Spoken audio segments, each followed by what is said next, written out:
The ministry is currently aware of 2 private schools operating without registration, that is Educare Pre-Primary in Commerce and the Satellite Power Station School in the Umsatu region.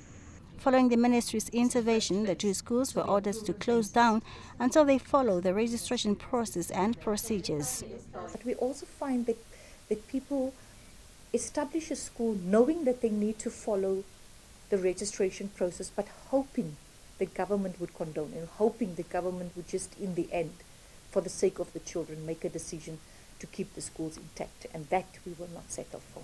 The Satellite Power Station School has since closed down. We believe that the children have been integrated into the main school.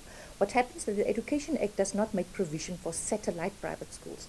So for every single school that needs to be established and maintained, there need to be a separate registration.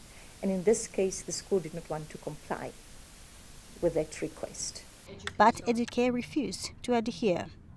We are now approaching the Office of the Attorney General. We did approach them, in fact, and we are waiting for a response. What happens then to children who attend unregistered schools? In the past, we had children that were registered, just last year, children that were registered at a tuition center that was not registered with government. And as a result, these children could not write examinations. This is how serious things are.